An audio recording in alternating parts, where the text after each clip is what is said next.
যদি আপুনি 2023-24 বৰ্ষত চৰকাৰৰ ফ্ৰী টয়লেটৰ বাবে অনলাইন আবেদন কৰিছিল তেনেহলে আজি এই ভিডিও আপোনালোকৰ বাবে অতিকৈ গুৰুত্বপূৰ্ণ আৰু এটা ভাল ভিডিও হ'বলৈ গৈ আছে কিয়নো ইতিমধ্যে যিসকল ব্যক্তিয়ে চৰকাৰৰ ফ্ৰী টয়লেটৰ বাবে অনলাইন আবেদন কৰিছিল তেওঁলোকৰ ভিতৰত বহু সংখ্যক ব্যক্তিয়ে ইতিমধ্যে টয়লেটৰ প্ৰথম কিস্তিৰ 9000 টকাটো লাভ কৰিছে কিন্তু তাৰে মাজৰে এনে কিছুমান ব্যক্তি আছে যাৰ এপ্লাই কৰিব বহুদিন পাৰ হৈ গ'ল কিন্তু প্ৰথম কিস্তিৰ 9000 টকাটো এতিয়ালৈকে বেংক একাউণ্টত ক্ৰেডিট হোৱা নাই সেইকাৰণে আজিৰ এই ভিডিওৰ জৰিয়তে আপোনালোকক সম্পূৰ্ণ প্ৰচেছটো দেখাম যে যিসকল ব্যক্তিৰ ইতিমধ্যে প্ৰথম কিস্তিৰ 9000 টকাটো বেংক একাউণ্টত ক্ৰেডিট হোৱা নাই তেওঁলোকৰ কোনটো প্ৰচেছ আগবাঢ়িলে প্ৰথম কিস্তিৰ 9000 টকাটো বেংক একাউণ্টত ক্ৰেডিট হৈ যাব আজিৰ এই ভিডিওৰ জৰিয়তে সম্পূৰ্ণ প্ৰচেছটো জানিব পাৰিব তাৰ আগতে ভিডিওটো স্কিপ নকৰি সম্পূৰ্ণৰূপে শেষলৈ চাই থাকিব চেনেলটিলৈ নতুন আহিলে চেনেলটি সাবস্ক্ৰাইব কৰি ৰাখিব এনে ধৰণৰ ইনফৰ্মেটিভ ভিডিওবোৰ ৰেগুলাৰ পাই থাকিবলৈ তেনেহলে দেৰি নকৰি ভিডিওটোৰ টপিকলৈ আগবাঢ়ো এতিয়া টয়লেটৰ পেমেন্ট ষ্টেটাছটো চেক কৰিবলৈ প্ৰথম ভিডিওৰ ডেসক্ৰিপচনত এটা লিংক দিয়া হৈছে লিংকটোত ক্লিক কৰি ডাইৰেক্ট এইটো হোম পেজলৈ আপোনালোকে আহিব পাৰিব অহাৰ পিছত আপোনাৰ সন্মুখত এইদৰে এটা ইন্টাৰফেস খোল খাব এতিয়া আপুনি ওপৰৰ ফালে চাব পাৰে ইয়াতে দিয়া আছে 3 লাইন আপুনি এই 3 লাইনৰ ওপৰত ক্লিক কৰি দিব 3 লাইনৰ ওপৰত ক্লিক কৰাৰ পিছত আপোনাৰ সন্মুখত এটা অপচন শো হ'ব সিটিজেন কৰ্নাৰ এই অপচনটোত আপুনি ক্লিক কৰি দিব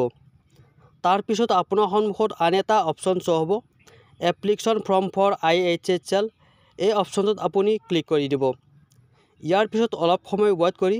আপোনাৰ সন্মুখত এইদৰে এটা ইন্টাৰফেস আহিব ইয়াতে আপোনাৰ টয়লেট এপ্লাই কৰোতে যেটো মোবাইল নম্বৰে ৰেজিষ্টাৰ কৰিছিল সেই মোবাইল নম্বৰটো ইয়াত এন্টাৰ কৰিব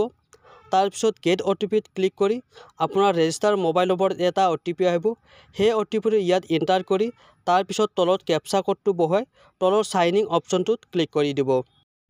সাইন ইন হৈ অহাৰ পিছত আপোনাৰ সন্মুখত এইদৰে এটা ইন্টাৰফেস খোল খাব ইয়াতে আপোনাৰ ৰেজিষ্টাৰ কৰোতে যিখিনি ডিটেইলছ দি আপোনালোকে ৰেজিষ্টাৰ কৰিছিল সেইখিনি ইয়াত শো হ'ব তাৰ পিছত আপুনি ওপৰৰ ফালে চাব পাৰে ইয়াতে দিয়া হৈছে 3 লাইন আপুনি এই 3 লাইনৰ ওপৰত ক্লিক কৰি দিব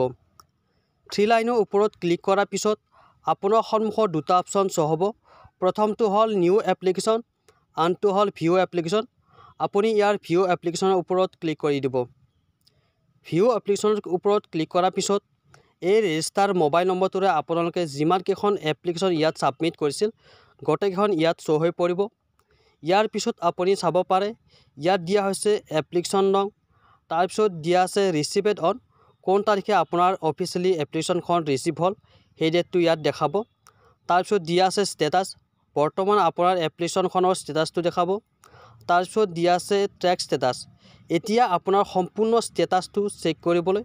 আপুনি ইয়াৰ এই ট্ৰেক ষ্টেটাছৰ ওপৰত ক্লিক কৰি দিব ক্লিক কৰাৰ পিছত আপোনাৰ সন্মুখত প্ৰথমতে আপোনাৰ পাৰ্সোনেল ডিটেইলছখিনি শো হ'ব তাৰ পিছত আপুনি তললৈ স্ক্ৰল ডাউন হৈ আহিব ইয়াত প্ৰথমতে আপোনাৰ দেখাব যে কোন তাৰিখে আপোনাৰ এপ্লিকেশ্যনখন ৰিচিভ হল সেই ডেটটো দেখাব তাৰ পিছত দ্বিতীয় অপচনটো হৈছে এপ্লিকেশ্যন সিকিউৰিটি ডান যেতিয়া আপোনাৰ এপ্লিকেশ্যনখন অফিচিয়ালি ভেৰিফাই কমপ্লিট হৈ যাব তাৰ পিছত তেওঁলোকে এই অপচনটো আপোনালোকক পাস কৰাই দিব তাৰ পিছত 3 নম্বৰ অপচনটো হল অলোকেশ্যন ফৰ জিঅ টেগিং আপোনাৰ এপ্লিকেশ্যনখন ভেৰিফিকেশ্যন কমপ্লিট হোৱাৰ পিছত আপুনি দিয়া এড্ৰেছ অনুযায়ী আপোনাৰ ঘৰত পঞ্চায়ত অফিচৰ পৰা মানুহ আহিব তেওঁলোকে আহি আপোনাৰ ঘৰত ভেৰিফিকেশ্যন কৰিব যদি আপুনি চৰকাৰে লেট্ৰিনৰ বাবে যোগ্য হয় বা এলিজিবল হয় তেনে ক্ষেত্ৰত নেক্সট ষ্টেপত আপোনাৰ নামটো পেমেন্ট লিষ্টলৈ পঠাব তাৰ পিছত যেতিয়া চৰকাৰে লেট্ৰিনৰ তৃতীয় কিস্তি বেনিফিচিয়াৰীসকলক প্ৰদান কৰিব প্ৰথম কিস্তিৰ 9000 তেতিয়াহে আপোনালোকে এই পইচাটো বেংক একাউণ্টত লাভ কৰিব পাৰিব অন্যথা আপোনালোকে যিকোনো সময়ত এই পইচাটো আপোনালোকৰ বেংক একাউণ্টত সোমাই নাযায় মোৰ আগৰ ভিডিওবোৰতো বহুকেইটা ভিউৱাৰ্ছে কমেন্ট কৰিছিল যে আমাৰ এপ্লাই কৰিব এতিয়া 2 মাহ হল 3 মাহ হল কিন্তু আমি এতিয়ালৈকে এই পইচাসমূহ লাভ কৰা নাই তেওঁলোকক ক'ব বিচাৰো যে চৰকাৰৰ কিছুমান বাজেট থাকে কিছুমান নিয়ম থাকে এই বাজেট অনুযায়ী তেওঁলোকে এই বেনিফিচিয়াৰীসকলক এই পইচাসমূহ প্ৰদান কৰে ইতিমধ্যে এবাৰকৈ 2 লাখ বেনিফিচিয়াৰীক তেওঁলোকে প্ৰথম কিস্তিৰ 9000 প্ৰদান কৰিছে আৰু যেতিয়া তেওঁলোকে থাৰ্ড পেমেন্ট ৰিলিজ কৰিব তেতিয়া মই ভিডিও এটা আপলোড কৰি নিশ্চয় আপোনালোকক জনাই দিম তাৰ বাবে আপোনালোকে চেনেলটো সাবস্ক্ৰাইব কৰি ৰাখক